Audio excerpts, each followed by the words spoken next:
Hey everybody, what's up? So we're continuing our hardest math problem series.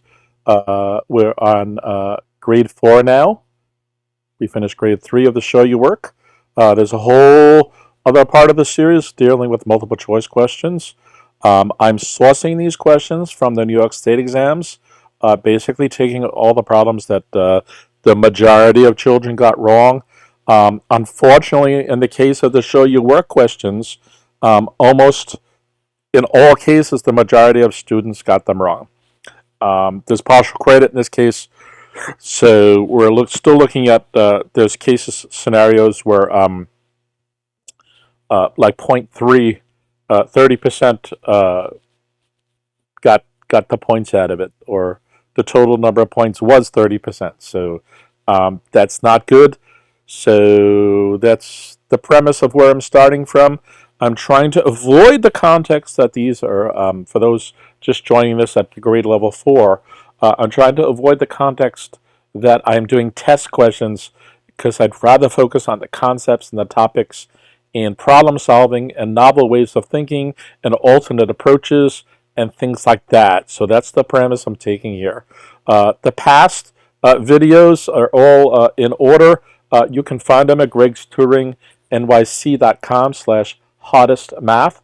That's on the screen right now at the bottom of where underneath where it says hardest math problems. You guys can email me at GregsTutoringNYC@gmail.com. You guys could also like and subscribe to the channel, and you can find out when I'm adding new stuff. This is just the series, hardest math problem series of hundreds of videos. I have different things.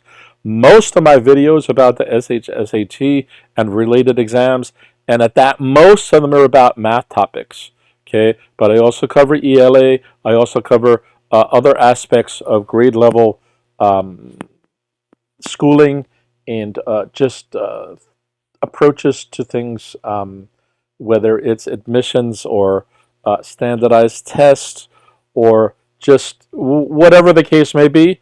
It could just be general problem solving, or sometimes it could be philosophical about advice for your student and things like that.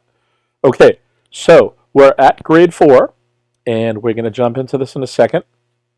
What I'd like to say is we're just trying to make sure with some of these that you're grade level proficient for whatever reason that needs to be or has to be or should be, right? Now, that said, even though most of what I'm talking about is following Common Core, really nothing I'm saying is about Common Core.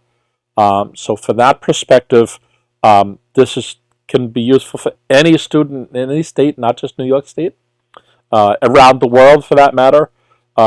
There's just the second context on top of it that since I am following Common Core because I'm following New York State exams, there's certain topics that they put in certain grade levels, right? So if you followed the grade 3 Show Your Work examples I just gave, a lot of those are about equal groups, knowing single-digit multiplication, introductory fractions, how to compare fractions and stuff like that. This is going to segue into that using those same things. So in these cases, it's going to be worrying about things like multi-digit multiplication, more involved things with fractions, whereas grade 3, it may have been focused on fractions with the same numerator. In this case, it may not care what the numerator denominator is, just you have to compare them no matter what. There's going to be more examples, different context, additional context of geometry. So in grade 3, it may have been talking about an X by Y array, which could just be a bunch of stickers on a page, but it could also be trying to compute the area of something. So in grade 4, more kind of geometry slash dimensional stuff is going to happen involving arrays. An array being 6 by 7 or something, just some kind of gridded off area in different contexts. Okay, it's going to involve more visualization. It's also going to involve angles and stuff like that as well. So there's new levels of things on top of things. That all said, everything I just said for the past 5 minutes, grade 4 mastery for whatever it is or isn't, has a bunch of assumptions. And one of those assumptions is total mastery of grade 3. So, if you find that you're not quite getting a lot of these examples, you may want to go back to the GregsTutoringNYC.com/math and look into the grade 3 show your work examples that I just finished with. And also look into the grade 3 multiple choice ones that I did a couple of months ago, and even the grade 4 multiple choice ones that I did a couple of months ago. That all said now, realize depending on when you're seeing this in your school year, that because the lines in the sand of what's exactly for what grade can kind of have some wiggle room to it. Like multiplication traditionally starts in grade 3, but you do repeated addition in grade 2, and you do multi-digit multiplication in grade 4, and so on, depending on your proficiency and what your teacher did, and especially if you're not following this based on being a New York City or a New York State student, they could shift some things around. That's done on one year or another. Or if you're in an accelerated class, your teacher may be past the grade level. You might be, for instance, if it's a 4th grade level thing, you might be doing either all or at least partially, or at least a little dibs and dabs of grade 5 stuff as well.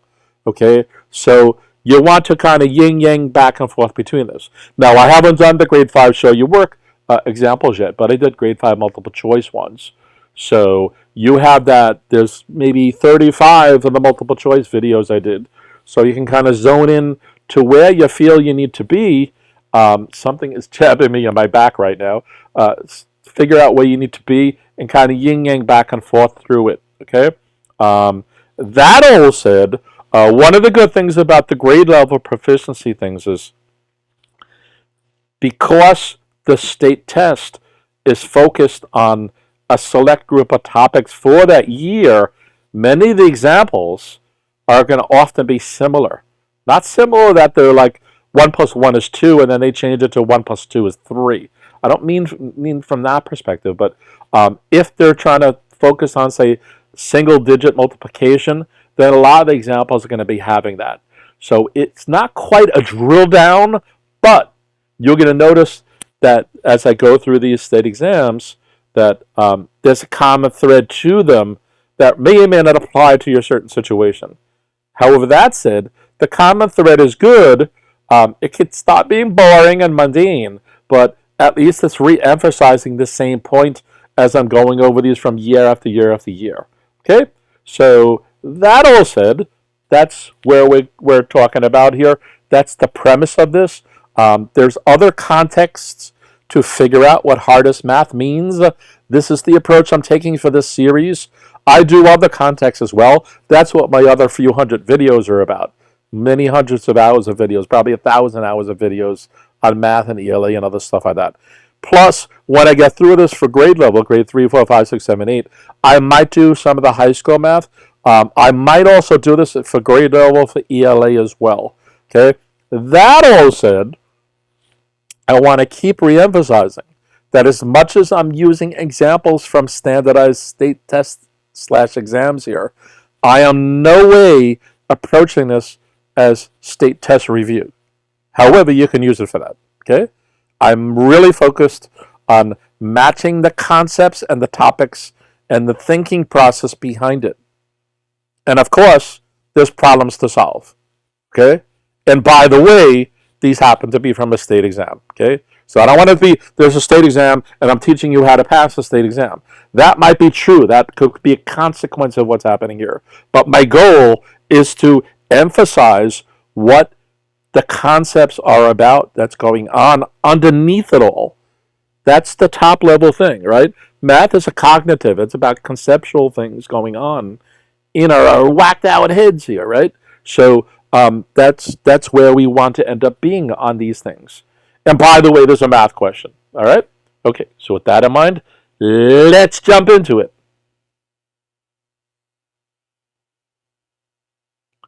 Okay, give me a second.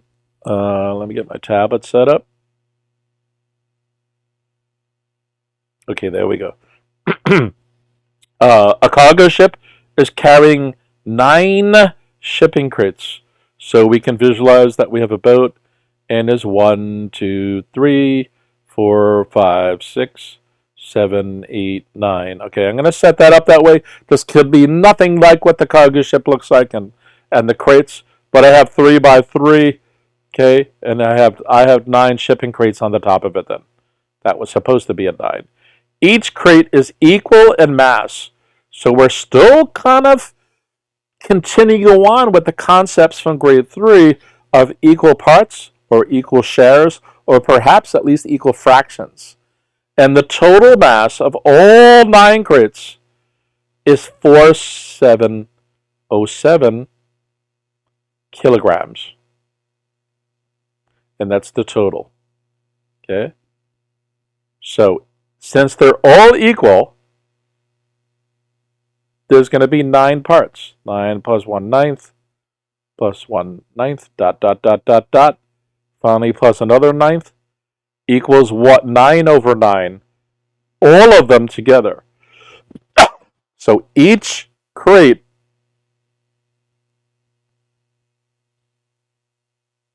I'm just going to put CR is 1/9 of the total.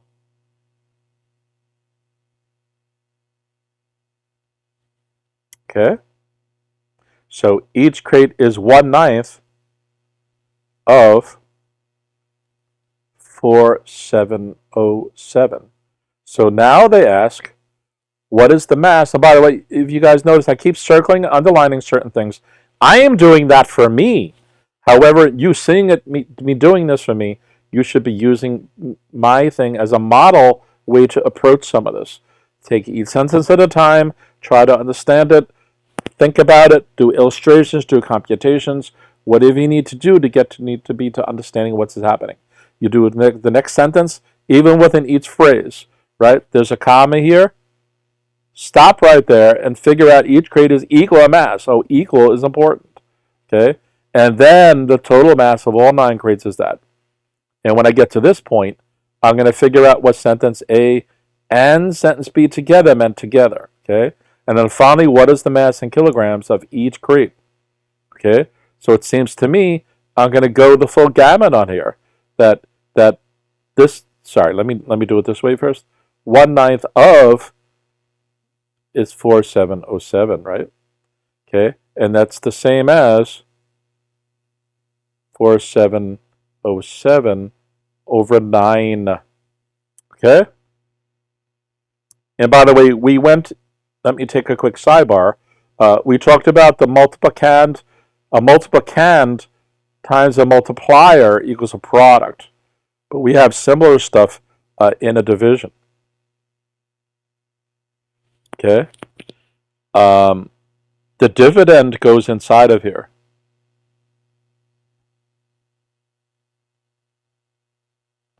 Okay? The divisor goes here. And the quotient is the answer. Now, this is terminology. Okay? So you really should know it. And you really should memorize it. Now, one way to kind of memorize this is that a farmer, this ER means one who. Okay, and there's other words like doctor, where we use OR. Okay, we have OR here, divisor.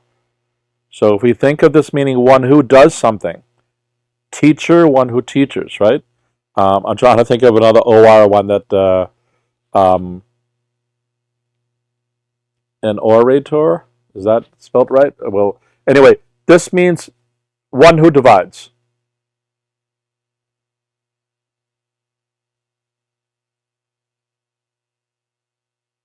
Okay, the ER, the OR, means one who divides. So one who divides will be on the outside. The outside. The outside. So what we're trying to do is take this here. Okay, and this one it might be obvious, but if I had an example like 45 divided by 35 versus 35 divided by 45, kids don't know which is which. Well, the denominator means that you all know this is being divided into that. So this is the divider, the divisor, right? So this would be 35 into 45. And this one here would be 45 into 35. So what am I getting at? This is going to be our what we need to solve. 4, 7, whoops, I wrote that wrong.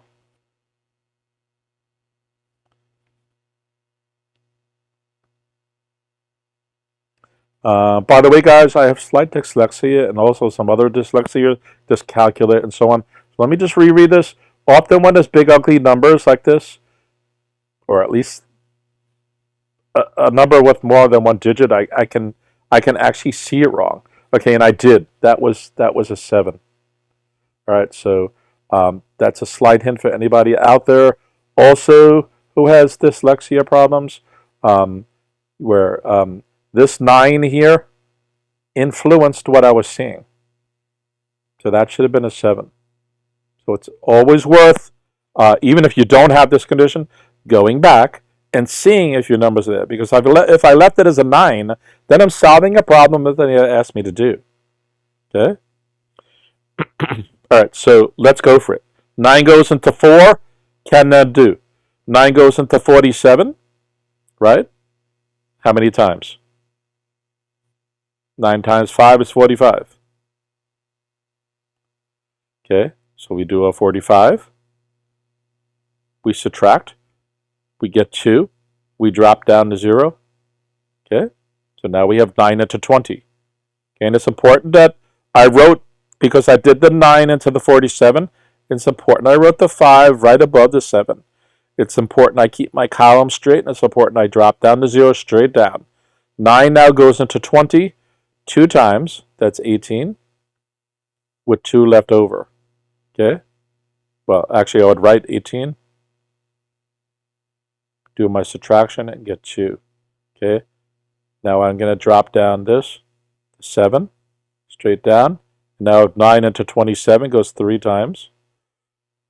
I will subtract the 27 there. 0, I have no remainder. It goes in exactly. Okay? So now my answer should be 523 kilograms. What I'm going to do on the side as my double check, I'm actually going to do 523 times 9 and see if I get that same answer back. Okay, 9 times 3 is 27, 7, carry my 2. 9 times 2 is 18, plus 2 is 20, 0, carry my 2. 9 times 5 is 45, 47. And I get the number back. Okay? Yeah, booyah. Okay? So we have a way to double check using the inverse operations to make sure that we're getting the right thing going on here. So this question in and of itself is not really too deep rocket science, but it's involving now going beyond one digit. Okay? The only thing I'm going to add to this problem is I did long division here. I'm going to resolve it using short division. And I'll write that a little larger just so you can see what I'm doing. Because I personally prefer short division when I can do it.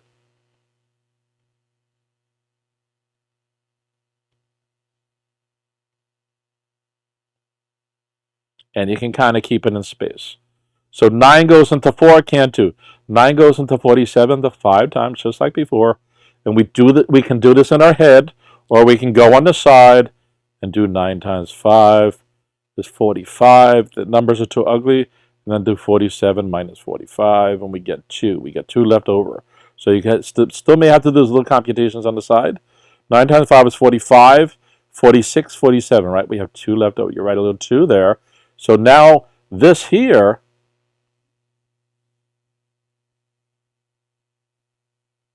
the whole 20 is our next target. Okay, so 9 goes into 20 2 times. We get 18. So 20 minus 18 is 2.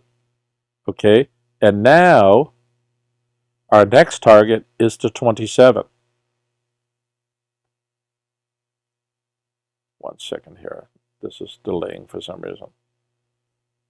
I meant to change the color of this, but okay. And 9 goes into 27 3 times. And there we go. You lived happily ever after. So the answer to this would be 523. Okay, so this is getting back to, again, some of the same topics as the last time. Knowing your multiplication table, doing multiple digit multiplication. In this case, there was 3 digits here and 1 there. So it's a 3 times a 1. I think there's other examples in this group of questions where it's going to be 2 times 2 and 3 times 2, whatever as well. It's just bumping around with us too. We're also doing division, and again, you can choose between long and short. I prefer short when I can. It takes up less space. My handwriting is bad, as you guys can see, and for me personally, it's better to do the short division. And always do that double check to 523 back times the 9. Let's see, what else can we think and say here? Yeah, that seems to be it. Just do the double check. This is really a single step problem. Just doing the 4707 divided by the 9. It's worth kind of knowing what that's about and so on.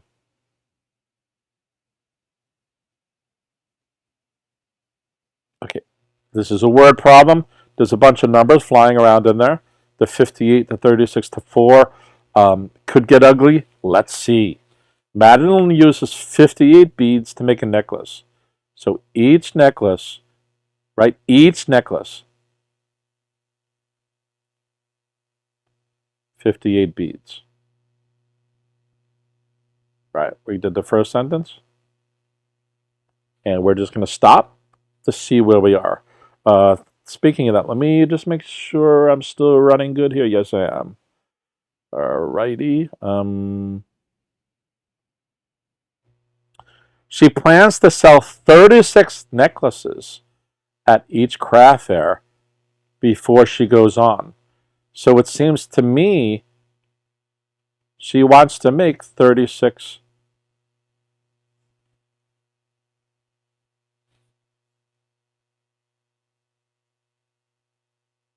of the necklaces. So the total is going to be 36 necklaces for next summer at each craft fair. Each craft fair. Okay. She plans to go to 4 craft stores, craft fairs. So there's 4 fairs. What is the total number of beads that she will use to make it? So it seems to me that we need to do not only this 36N, so that was the total as I understood it there, but times 4 as well. All right, so there's a couple of ways we can do this. So our total is going to be 58 times 36. I don't know why I'm scribbling like that.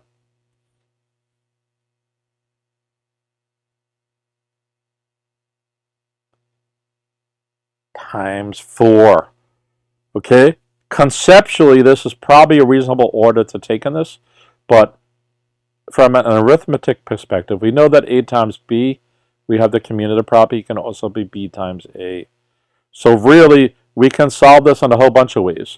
We can do 58 times 4 times 36. We can do 36 times 58 times 4. We can do 36 times 4 times 58. And we can do 2 of each of the 4 ones as well. We can do 4 times 58 times 36. And we can also do 4 times 36 times 58. Now, I'm showing this to you guys, first of all, to know that this property exists. So picking some of these is not really logical with the flow of what the paragraph 52 says. However, if there's a way to optimize the multiplication, you might want to do that. So, for instance, for argument's sake, if I go off on a sidebar, if it was like let's see, 6 times 9 times 10 is something, or 10 by 10 even, right? You may find it was easier to multiply this first and get 100 and then do 600 that way. And sometimes we can do mental math that way. But in this example here, in all the permutations I did, including the original one over here, it seems to me these are all ugly numbers. I would have liked that times 4, because I like doing multiplications by 4. You can double something twice. 4 is the same as 2 by 2, so you can take something and double it, and then double it again. Same with division by 4. You divide it in half and then a half again. Sometimes that's a lot more faster and more efficient and even more accurate because you're not going to make a mistake. At least for me personally, that works that way. So in this case, I don't see anything really good. So it seems like we're just going to have to sweat this out and go through the actual multiplications. So we might as well take the two-digit first. 58 by 36. And before I do that, I just want to make sure that I'm actually reading my numbers right. 58, 36, and 4. And I'm going to read it one more time just to make sure I'm understanding the question. And that indeed, that's what this is asking me to do. Madeline uses 58 beads to make a necklace. She plans to sell 36 necklaces at each craft fair. Okay. She plans to go to 4 craft fair this summer. What is the total number of beads that Madeline will use to make the necklace that she plans to sell at the 4 craft fair? And it's emphasizing us again that she's going to be at all 4 and she's going to sell at all 4. And she wants to be able to prepare for that. All right, so let's go for it. 6 times 8 is 48. Carry my 4.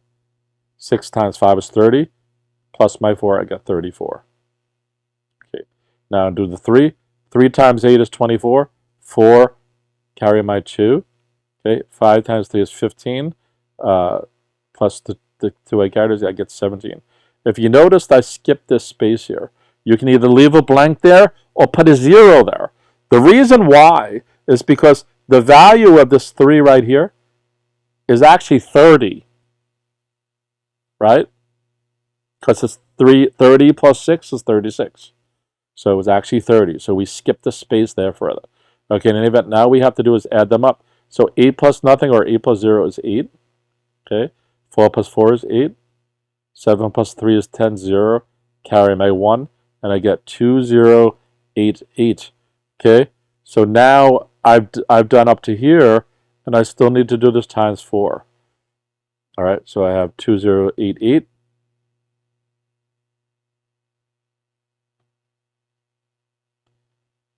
times 4. And actually, before I do that, I want to double check my multiplication. And what I'm going to do is I'm going to flip the numbers. So I have 36 times 58. I'm going to do the multiplication over just to make sure I got the right product. So 6 times 8 is 48. 8, carry my 4. 8 times 3 is 24, plus that it gives me 28. Okay. Again, now in this case, the 5 represents 50. So I'm going to start right here. I'm not going to put anything. I can either put a 0 or leave it space. I like to leave it blank. So 6 times 5 is 30. You got 0. Carry the 3. 5 times 3 is 15, plus 3 is 18. So 8 plus nothing is 8. 8 plus 0 is 8. 8 plus 2 is 10, 0, 1, 2. Okay, so these match. So that's good. So now I'm finally going to go back to 2088 times 4.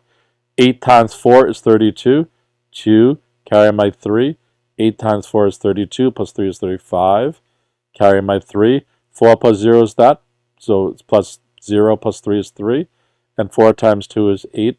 So I get 8, 3, 5, 2. Okay, and I believe that's my my thing. I can do other things. I can do the 288 times 4 again. I can also do 2088, double it, just by adding it to itself.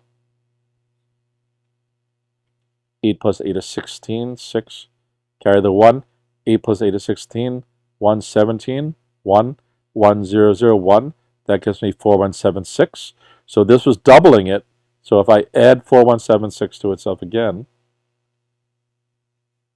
I get 6 plus 6 is 12, 2. Carry my 1. 7 plus 7 is 14, 1, 15, 1. 1, 1, 1 is 3. And 4 and 4 is 8. And now these two numbers here also match. Okay, so I'm double checking my multiplication just to see that I kind of have something that makes sense here and that I know or kind of want or think that I can kind of work with. Okay, so that's the answer. And again, if we look at the choices here, it's in beads. So again, we can always use the units kind of as our advice. So again, this definitely deals with multiplication. It deals with doing a word problem. It deals with visualizing the problem. It deals with getting the algebra right. So it means that if you didn't perceive, so it's worth breaking things down here as I did with the N, the T, and the C. But it also means perceiving it that way too. Okay. And kind of just to give us a ballpark, if we concentrate on this 58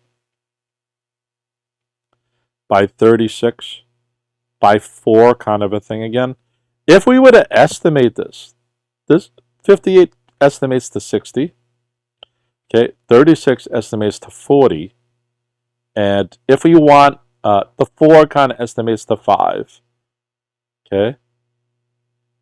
So we can get some stuff going here, right? If we look at this is 200, right? Times that gets 1,200. So we get about 12,000 if we were to add this up, okay? Which is way above the actual answer, the 8,000, okay? And if we were to round some stuff down, because 36, I rounded up to the 40. Let's say so I keep that 60, and I keep the 5 of 5. But instead of bringing that up to 40, I bring it to 30, right? So I'm going to do the 60 times the 5 this time and get 300. And then 300 times 30 gives me about 9,000. Okay, so this one's a little closer to the actual answer. But in both cases, it's above, right? Do you notice that in both cases it's above? Right? Can you guys see that? Okay. Another thing we could have done was, if we brought the 58 to 50, if I did 50 times 30 times 5, right? I'm going to get what? 250, right? Times 30 gives me 7,500. Okay, this is now below it. So all we're doing in these computations right here is trying to get a ballpark estimate. And we can see estimates can be very far off. The 12,000 is really far away. It's like 40% higher than the actual number. But if you ended up with a number like 12 as your answer, you should know that that's completely wrong. And if you ended up with an answer of like 1 billion, you should also know that's wrong. So get some sense of where the problem's going so that when you solve it, you're making some kind of sense out of it as well, all right? And the estimate doesn't give you a guarantee as an estimate. So the estimate can be very far off, as we just saw in this example. But when you're further off than your estimate, like I said, if you got 100,000, I said 1 billion, but even something a lot smaller, 100,000 is a lot smaller than 1 billion, and it's just completely 100,000 is so large, so much larger in magnitude than what our answer should be that we should know what's wrong. We should get a little radar going off, and I don't mean in the sense that you read the question, you get the answer 8352, and you're like, oh yeah, that sounds cool. No, actually on the side as a double check or right estimate here. So in the case of this was a stand exam, that the teacher knows, you're trying to scale your answer and see if it makes sense. Okay, you're not saying this green stuff is part of your answer, but you're doing a sidebar computation just to get relative sense out of it, and that's part of your math proficiency and prowess. To have some number sense is important. Okay. All right. So again, this dealt with multi-digit multiplications. It's dealing with an array of stuff because we have 58 by 36 by 4. It was critical for this example to see that that's the direction it was going into. All right. Because if you don't get that out of it, you're kind of messed up. All right. So that was that question. Okay, this one's really a terminology question First of all, you should know that if it's something like that, that's a straight line, okay, and it would have 180 degrees on one side and 180 degrees on the other side, okay. It would have a right angle, which is normally drawn with the square thing, which is 90 degrees, okay.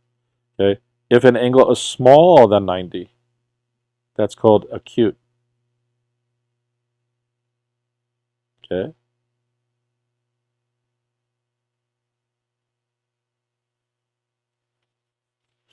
Okay, and there's also obtuse, which traditionally is drawn something like this, where this angle here is greater than 90.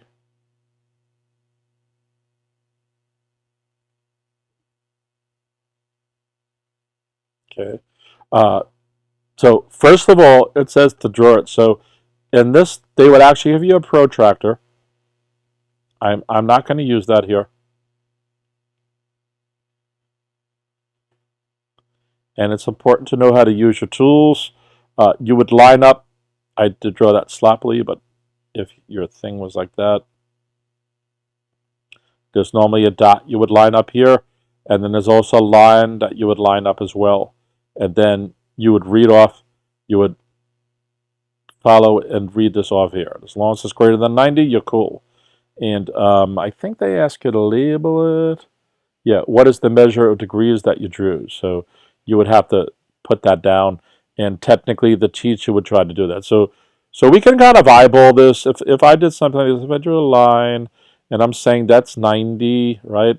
And if I was to probably try to do this in half, now the 90 here in half, right? That means this is 45. And if this was 92, okay, all right, 49. So 90, so the combo of these would be 135. So I'm talking about this angle here then would probably be 135 degrees. All right, that's the kind of thing they're looking for. Okay, so before leaving this as well, let me point out some other things about this. So first of all, know your terminology, because you could be asked this in many different contexts. So there's an interesting thing about this 90-degree angle, which is that there's another angle right here. This is also obtuse. In this case, it would have been 270 degrees. Okay. There's another interesting thing about when the acute one, this also is an obtuse angle. So if I told you this inside of here was 30, then this outside of here is 330. Okay. And in the example that I gave, if this was 135, right, there is another angle here, which is going to be 360 minus the 135.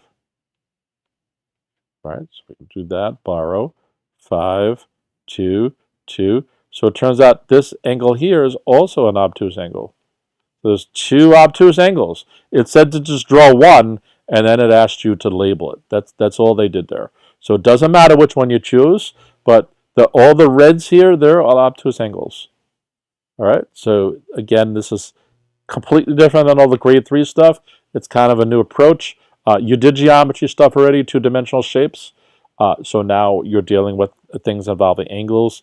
It's going to move eventually to triangles and other shapes with multiple angles that you have to compute and know, and all these wonderful, cool stuff.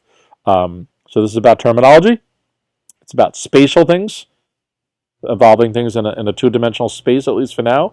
When you get into spheres or pyramids and stuff, it's going to involve 3 dimensions or cubes, right? At this point, that's not where they're going.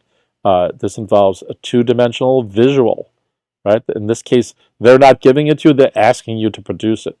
They're asking you to be creative on this thing here. So there's going to be a right angle, an acute angle, an obtuse angle. There's other angles too, right? There's terminologies, which we're not going to get into, but you say 2 parallel lines, and I draw 2 other ones here.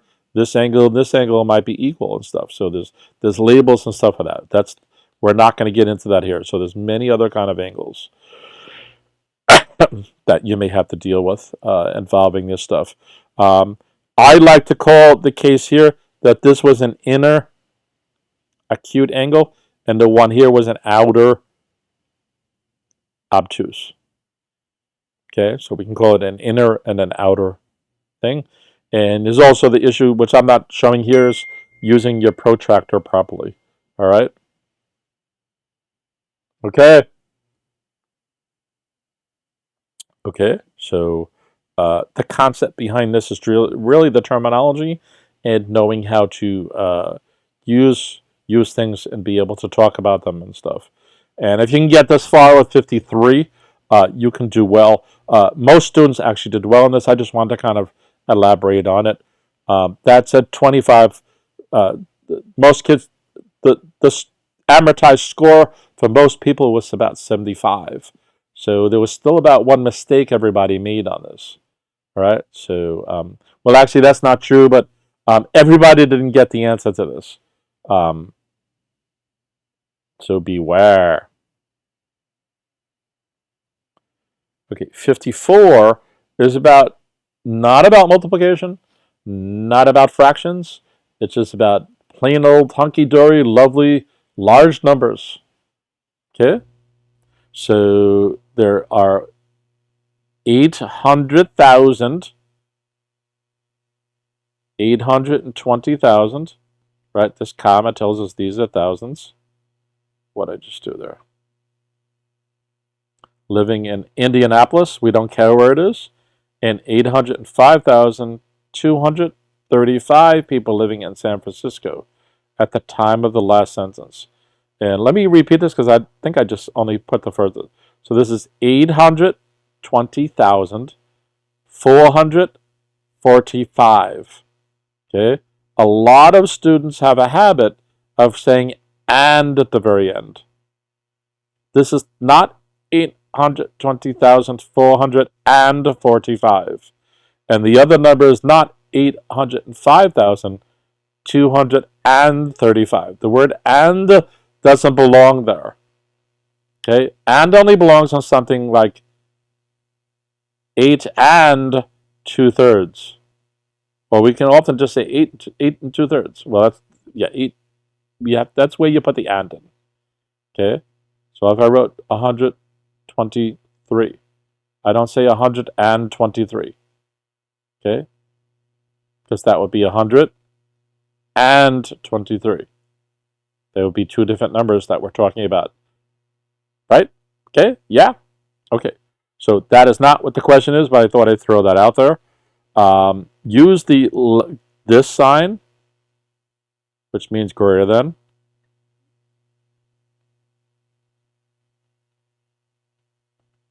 Less than.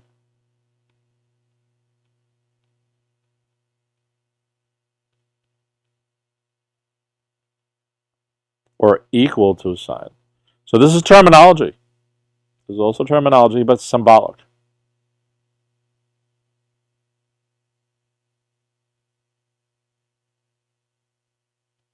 Oh, my handwriting is atrocious, right? I think you guys agree with that. Okay. You have to memorize which direction goes where. Since the mouth is open, it's larger, right? We can talk about, let me change the color in 1 second.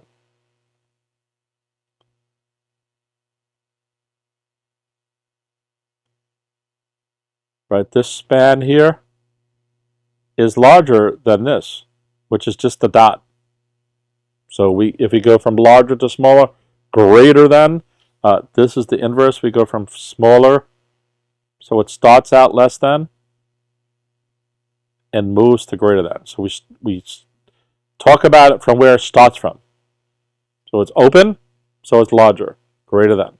The next one is closed, right? One goes from open to closed, the other goes from closed to open if you consider it like a mouth, right? I would normally suggest my rule of 1, but I don't like the rule of 1 for this because we can talk about different numbers in different ways. And I'm going to show you that in 1 second. So let's try to, first of all, list these two numbers. 820, comma 445.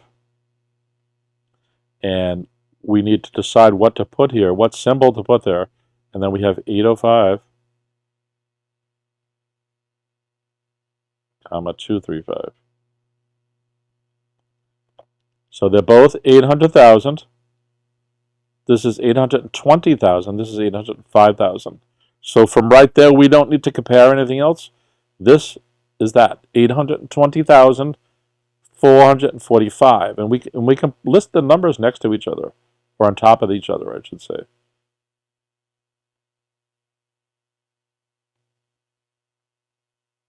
If I was put the next number right below it.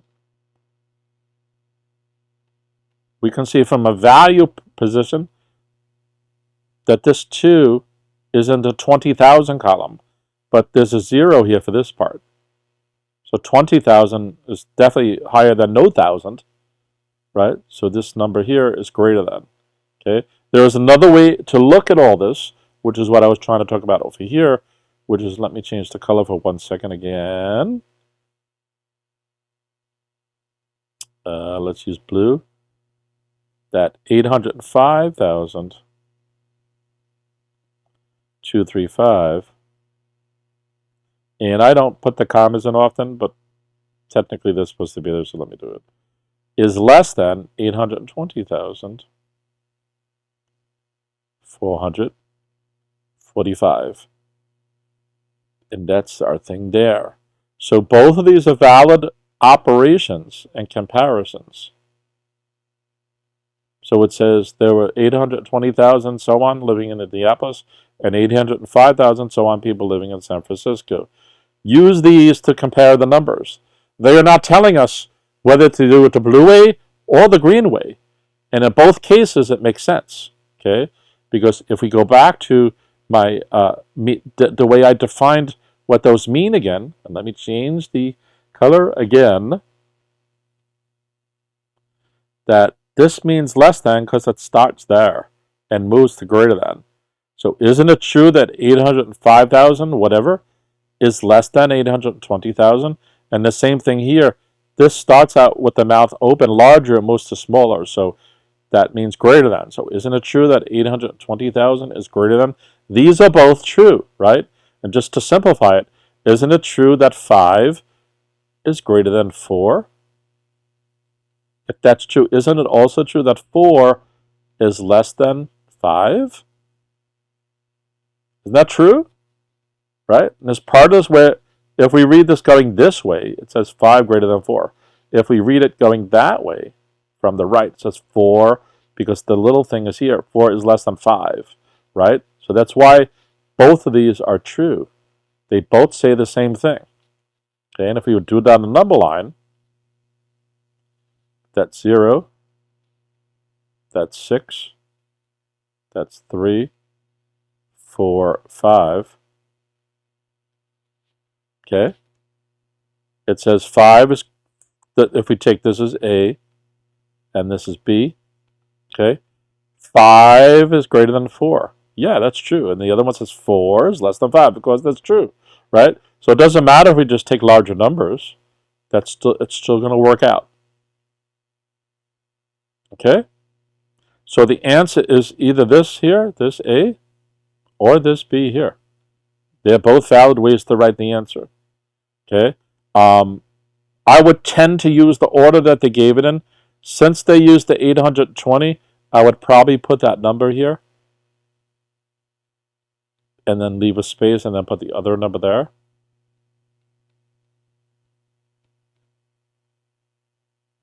And then finally say, oh, it should have been that way, just because that's the order they gave it with. And by the way, even though I'm saying for this question, A or B is valid, there are other questions that are order dependent, where if you used B, you would get the wrong answer, because they wouldn't be asking you that. In this case, they're not doing it. There is a third answer here, which is that 805, what's the number? 805, 235. They gave us a third choice, which is the equal. 820, 4, 4, 5. Okay? They are not equal, so that can't be an answer. However, there's an operator where you put a slash through it, and that's read not equal. However, they didn't give you that choice up here. They only gave you 3 choices. So technically, although this is true, it wasn't out of the possibilities that they gave you to pick from. Okay? And then finally, there's another part to this question right here. Okay? which is to write that in expanded form. So this is what's called standard form.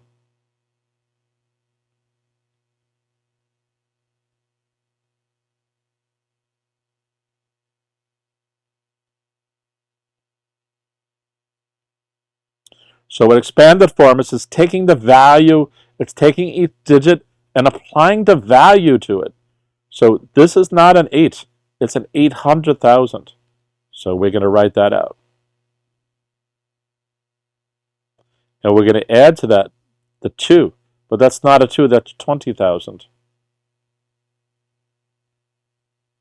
Okay, and we're going to take now the 0, that's 1,000, but it's 0,000, so we don't include it. So we're going to skip it. The 4 is not a 4, it's 400. The next 4 is not a 4, it's 40. Right, and that's key here. This and this, these are totally different things. They're both look like a 4, but they have different representations. And finally, we take the 5, and the 5 is just a plain old 5 because it's in the ones column. Okay, and that is your lovely answer there. Okay, so this really dealt with place values. Okay, in comparing numbers, the magnitudes of numbers. It's about scales, the scales of things, the magnitudes of stuff, and how to get it related back and forth. So we're relating different numbers. And again, if you can do this, add the fraction comparisons and stuff, you can see we're branching out and doing the comparisons between different numbers of different kinds and different ways. All right? So the concept in this one wasn't that deep. It was really mapping the things back and forth and understanding place values is really what it is, which is definitely important.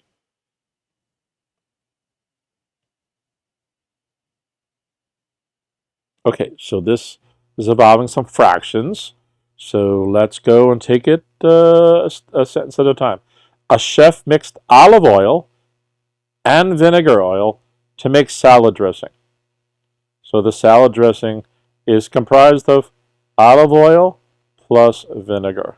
Okay, I'm writing that mathematically, but it may not be a valid representation in terms of solving the problem. But I'm just putting down my givens. I'm done with that sentence. She made enough salad dressing to fill 6 plastic bottles. Okay, so the salad dressing is in 6 bottles. Okay, using 4/8 a cup of olive oil and 2/8 cup of vinegar for each bottle. So let's visualize that. Here's a bottle.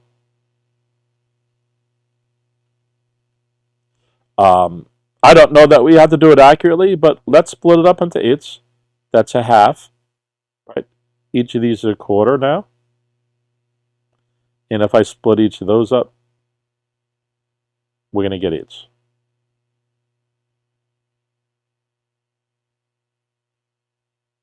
Okay, so it's telling us there's 4/8 a cup of olive oil.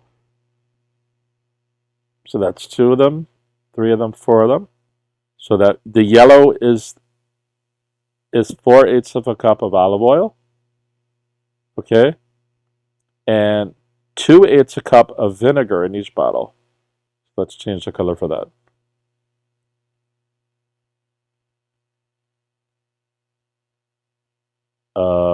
Let's change that to green. And that's it. There's nothing else in the bottle. All right? That's what they're telling us they're doing. So if a bottle has that, and I may have inverted that. How about we do this? Just so it's kind of more realistic in terms of gravity.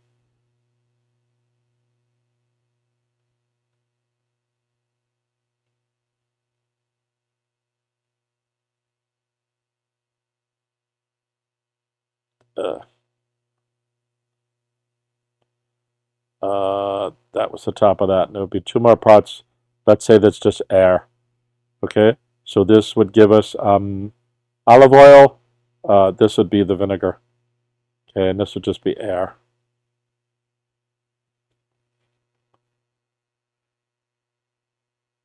Okay, so let's just run through it again. A chef mixed olive oil and vinegar to make salad dressing.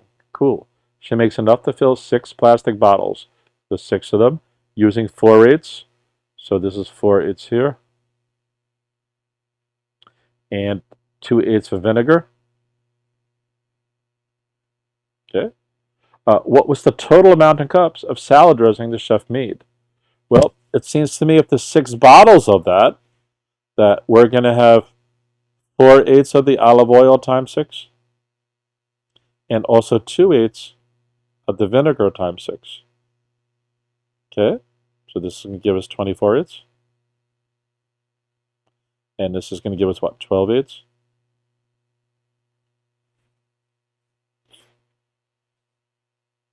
And together, if we add those, we're going to get 36/8. Right? Which is what? 4, there's 8s, 32, and 4/8, and that's equal to 4.5. So that would be the answer. And just to make sure we know what we're targeting, we should have been looking at stuff like that. So the answers on cups. 4.5 cups, does that make sense? Yeah, probably.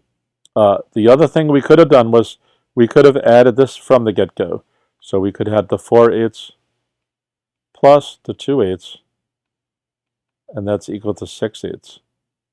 And there was 6 bottles of that, so that's times 6. Okay, and we still get the 36/8 again, which is what we got over there before, right? Okay. So it's important to see that this involved multiplication. First of all, addition and multiplication. And this is also the distributive property, because we have 6 times 4/8 plus the 2/8. Right? If that's A times B plus C. Right? We could view it that way. So either way is good. We can solve it by combining this to make it 6/8, or we can solve it as 6 times 4/8 plus 6 times 2/8. Okay, they're both cool. This problem doesn't have too many bad, ugly numbers. In fact, it doesn't have any. So this is a pretty smooth problem to solve either way. Often I'm preferring this way or the other way, depending on how easy the numbers kind of make, whether we have mixed fractions, whether we have decimals, whether we have multiples of 10, or can obtain multiples of 10, something like that. In this case, nothing really wins too much. And I think the critical thing was just observing what's in a bottle. And by the way, we have 6 of them. All right, so that is what 55 gives us. This is about it's about unequal parts, but it's about multiples of them, right? So this is a multiple problem. We also had a bunch of these in the grade 3 problems. So again, it might be worth going back to those into there and kind of think about that. It's also about operations, knowing the distributive property, even if you don't know it, if it didn't hit your head that what was going on here. Just fraction addition, multiplication involving whole numbers and fractions, right? And again, it means knowing your multiplication table, no matter how you slice it. And depending on how you solve this was a 2-step problem. Also, I guess technically the answer was 36/8. Okay. Sometimes they're going to ask you to, it might say to round it up. So in that case, the answer would have been 5. Or they may say leave as a decimal. Theoretically, and also the answer was 4.5 as well. Okay, they didn't mention the answer had to be in fractions. They just said what was the total amount. All right. So I think if you can show your work enough that they knew that you did the multiplications and the additions in either one of these scenarios, that you're pretty cool. You demonstrated to them that you know what you're doing. All right. And again, they seem more focused on these grade level show your works. They're not getting as deep in some ways as the grade 3 ones did. However, they are more advanced topics, so they're being assumptive that you already know those things and that there's no reason to retest you on them, if you will. Okay, so we're just building atop where we were previously. All right. names or anything else I can think of here? No, not really. So let's go to the next one.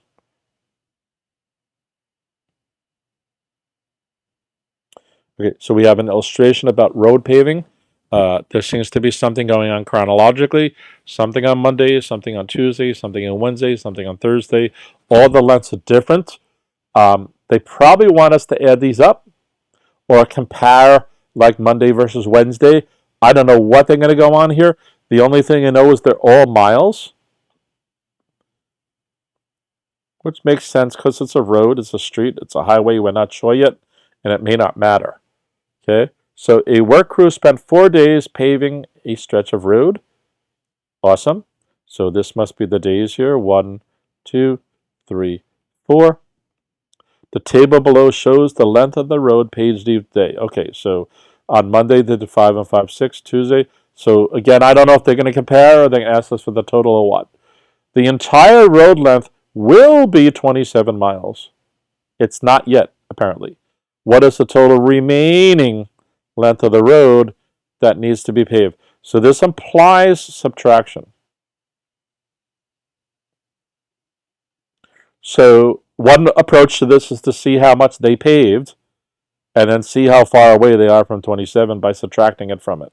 Okay, so what we're going to do is add up all the fractions, okay, and then add up all the whole numbers. So I have 5, 6, 3, 6, 4, 6, and 1, 6. So I have 5 plus 3 is 8, plus 4 is 12, plus 1 is 13. So for that, I'm going to get 13, 6. I'm going to count it backwards just to make sure. So 1 plus 4 is 5, plus 3 is 8, plus 5 is 13, yes. And I'm going to do the same thing with the numbers. 5 plus 6 is 11, plus 1 is 19, plus this gives what, 23? And I'm going to add it up backwards too. 4 plus this is 12, plus 6 is 18, 23. And by the way, I wouldn't actually literally do it straight up and then straight down. For instance, I see that 4 plus 6 is 10. And I would either add the 8 or the 5 to that, okay? I would do the same thing with the fractions, by the way. I did this going up and down, but in the actual real world, I would add the 1 plus the 4 and get 5 and add that to the 5 here. Okay, and then get 10 and then add the 3, okay? So I use what I can to make the thing work better. Like 5 plus 8, I'd rather not do that addition, as simple as it is. All right, so what we got was 23.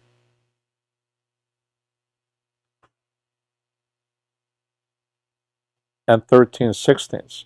So what we need to do is still add these together so that this is not a top-heavy fraction. So this is still 23, and 13/16 is the same as 2 and 1/6. I said 16th, I meant 6. So that's what we have there. So if we add those together now still, we get 25 and 1/6. All right?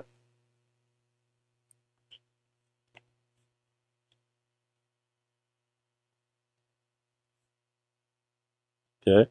Some of you are going to go now, because it says miles, and write 25 and 1/6 there. If you did that, that would be a mistake, because you haven't done the second part of the problem. Remember, there's often two. The A was up there. This is the B right here. So what we now have to do is take the 27 and subtract from that the 25 and a 1/6. Okay? All right. This 27 is as if it was 27 and no 1/6. So if there's no 1/6, how do we do the subtraction? What we need to do is a borrow. We basically need to take a whole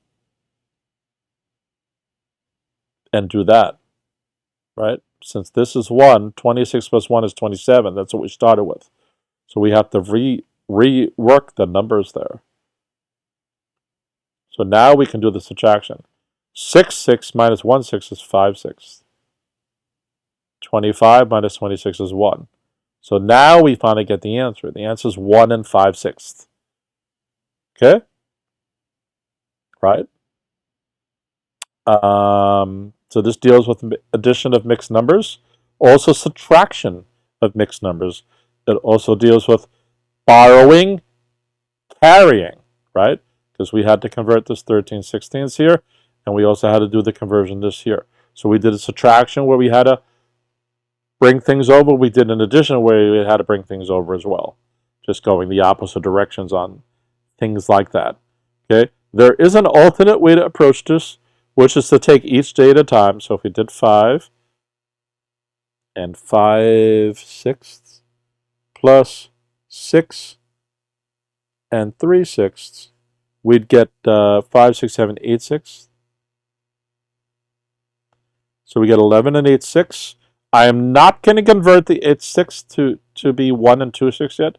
I'm just going to go and add to that the 8 and 4/6 because I can do it at the very end. So I get 19 and 12/6. Okay. And the last step is going to be add to that 4 and 1/6. And I get 23 and 13/6, which if you notice is the number I got here before. Okay, so this matches that. So that's just another way to do it. Personally, I would not prefer doing it this way, but I know it's worth sometimes taking things in steps so that you can kind of break them apart and go through it. But it gets the right answer. It does take time, but sometimes time is not the point of a math question, right? So let's make sure we did everything. A work crew spends 4 days paving the road. The table below shows the length of the road paved each day. Cool. The entire length of the road will be 27. What is the rate? Yep, we did it. We did it, we did it, we did it. All right, so that is dealing with unequal parts. It's dealing with the addition, subtraction, and mixed fractions, right? And, it's tedious. This is also basically the sum of the parts, right? So they're focusing more on something like that. This had the beauty that what was nice about this was all the denominators were 6. So this is all about addition of denominators that are the same. Okay, there might be examples where they're different. In fact, I probably put my foot in my mouth. That's probably what the next question is about. Okay, and it's about realizing the equation is the sum of the parts. That it's the Monday plus the Tuesday plus the Wednesday plus the Thursday. All right.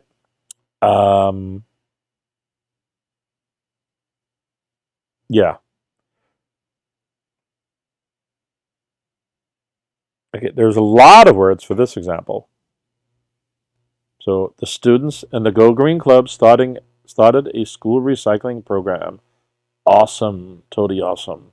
In September, I'm going to start writing down my givens then. The students collected 86 pounds of paper,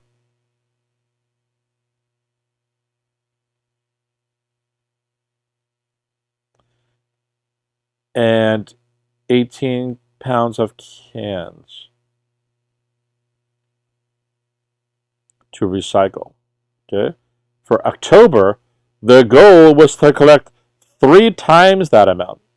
So in October, they basically wanted 86 times 3 for the paper and 18 times 3 for the cans. All right. So there's 2 ways to do this, as usual. Okay. Let's just make sure if the club meets its goal, how many total pounds of paper for September and October combined? That's the total they're talking about. Okay. So 18 times 3. Sorry, 86 times 3. So we get 6 times 3 is 18, 1, 24, 25. So we get 258 there. And 18 times 3. 24, 2, 3, 4, 5. We get 54 there. Okay, if we add up, hold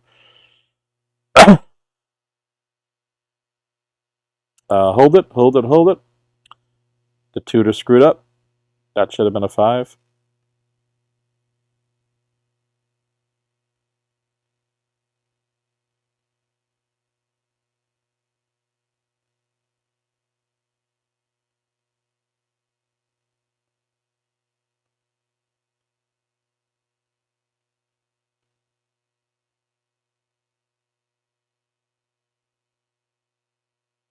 No, wait a second. Hold it. The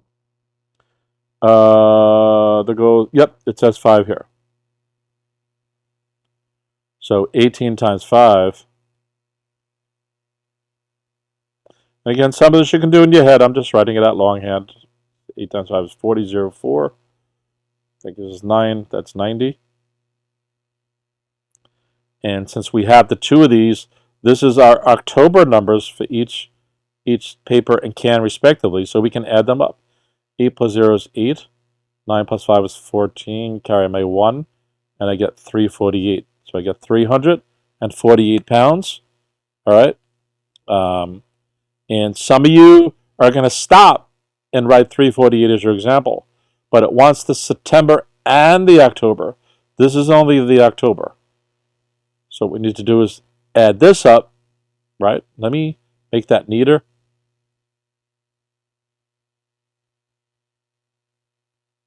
So that's 86 plus 18. So 6 plus 8 is 4. Carry my 1, and I get 104 there. Okay. So what I need to do is combine the 2 of these. So I'm going to add the 104 here. 8 times 4 is 12. Carry my 1, 5. 3 plus 1 is that. 452 should be my answer. Okay. So this was a multi-part problem involving different things. Okay. There's an aspect of this too where this is partially the distributive property. Let's put a color here. This 86 is as if it's times 1. Times 1. So if you notice, we have 86 times 1 and 86 times 3. 18 times 1 and 18 times 5. So the stuff we could have done with that if we had wanted to. All right.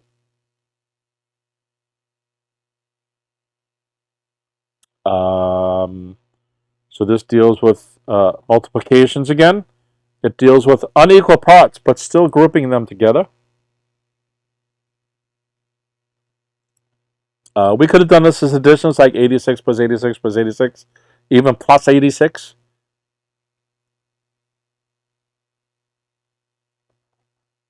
Of course, there's another part of this where this is basically 86 times 4 plus 18 times 6. That would have worked as well.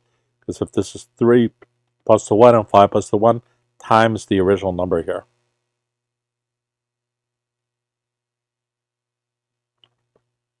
My voice is going out. I think there's one problem after this, so I guess that's good. All right, so we need to come up with that equation. Even if we don't write it as an equation, we have to conceptually think it out. That's the different steps that we need to get at conceptually to be able to solve this problem. So it deals with the combination through multiplication and addition of unequal parts, but equal groups. All right, so when we get to there, that's kind of the deal there. And I think this is the last question. Yes, it is. Okay, so Andrea bought a bucket of colored chalk. Yeehaw, we're going to have a party. The list below, and again, I like lists, shows the fraction of each color in the bucket. So I guess there's a few ways to visualize this. Could be a square, could be a rectangle, it could be a circle. Let's try to go with the circle for now. I'm going to try to make this kind of as large as I can. I'm going to split it in half. Okay, I'm going to split it in quarters. And if I split each quarter into thirds, I'm going to have 12 parts.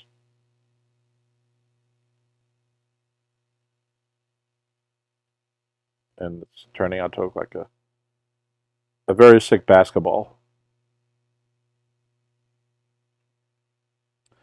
So there's 12 parts there. 1, 2, 3, 4, 5, 6, 7, 8, 9, 10, 11, 12. So I have 12 parts here. So it says 2/6 the yellow, and they're supposed to be all equal parts then. If 2/6 the yellow, or I have green at the moment. So 3/12. Yeah. Let me start with the green. 3/12 of green. So let's say it's those three. 5/12 of blue.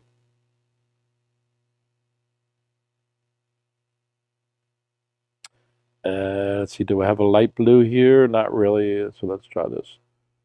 So 1, 2, 3, 4, 5.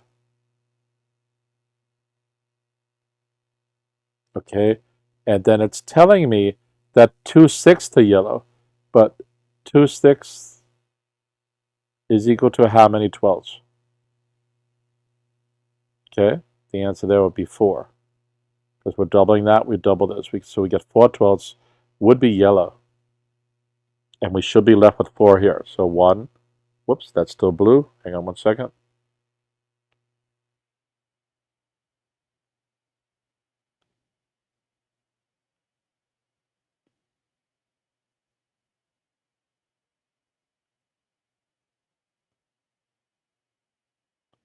So we have 9, 10, 11, 12. Those are our 4 12s there. Okay, so this is our visualization of it. If they're going to ask us to do a comparison, we can even see by eye now at this point, because they are equal parts. And this, by the way, this example is never using the word equal. In grade 3, they told us that, but we know that if it's split into 12ths and they're all talking about 12ths, then they're all equal 12th parts. Okay? So let's go through it again. Andrea bought a bucket of colored chalk. The list below shows the fraction of each colored chalk. There was 4 12ths yellow, 5 12ths blue, 3 12ths green. Which is greater? The amount of yellow, which is 4 12ths, or the amount of green, which is 3 12ths. So we should already know that 4 12ths is greater than 3 12ths. Okay, and similarly, we should know that 3 12ths, using what I was talking about earlier, is less than 4 12ths.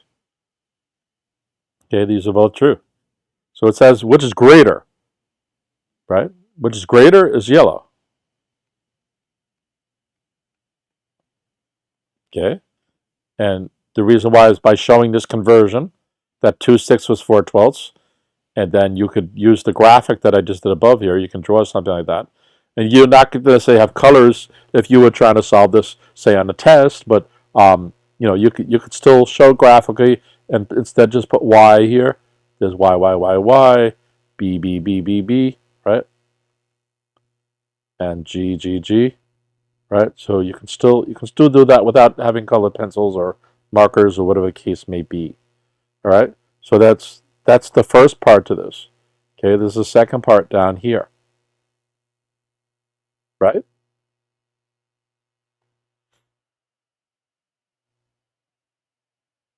Okay, so Andrea told Michelle that less than half of the chalk is blue. So we know from up here that blue was 5 12ths of the bucket. And they seem to be trying to compare it to a half. Okay, so it seems to me then we need to compare 5 12ths to also some level of 12ths as well. So a half is equal to how many 12ths? Well, it'll be 6. We're going to multiply this by 6 and that by 6. Okay, we can also use the cross product. We do this, we get 12 times 1 equals 2 times x. So we get 12 equals 2x. Divide both sides by 2 and get x equals 6. So we're going to compare it over here now that we finally come back to here. This is obviously greater than that, right? Remember, this was the half. So I'm going to put that in parentheses there. So 5 12ths is less than a half, or a half is greater than 5 12ths. So let's go read it again. Andrea told Michelle that less than half of the chalk is blue. That's true. If 5 12ths is less than half, then less than a half of the bucket is blue. Michelle said she was mistaken. Who is correct? All right, so Andrea would be correct, and for the reason I just This whole process is the answer. That's the explanation. You can add the words to that effect as well if you want. Okay? So this, again, is dealing with unequal parts, but equal parts because they're in twelfths. Right? You guys grok that? Where they're unequal parts because 4/6 is not equal to, say, 3/6. Right? But they're all talking about twelfths at some point. So we're comparing different amounts of twelfthness to each other. And at that point, they become from equal parts and twelfths to unequal parts in terms of the specific colors. All right? And basically that means that the combination, the concept that combines all of what I just said is the parts of a whole. Right? Because the bucket still exists. The whole bucket is still there. Okay? So it's about doing stuff like that. So it also dealing with, so we had examples, which I think has been earlier, where last time in the grade 3 stuff at least, it was about the same numerator comparing denominators. So here we have different numerators. We had 4/12, 3/12, 5/12, but the same denominator. And really it's about, because it started out with this right here, which is different numerators and different denominators, right? 6 is not the same as 12. So we have to do and get into notions like, how do we establish a common denominator? Right? There's a couple of ways to do that. And then on top of this is a plain old fraction problem. So there's a lot going on in this question number that you need to be concerned about. But at the end of the day, this is really about comparing fractions and how do we get there. That's really what the deal was. All right. Hope y'all are getting something out of this series. Some of you may be only jumping in from this point on. But again, you can go look at the grade 4 multiple choice ones. And if you're especially if you're struggling, go look at the grade 3 ones. If you're not struggling, you may want to start looking at the grade 5 ones, even if you're not in grade 5, just to give yourself a challenge and stuff like that as well. Right? I'm Greg from GregsTutoringNYC. Like, subscribe, email me if you have questions. Definitely email if you need a tutor. And boo, yeah, have a good day. Peace out. Love and joy.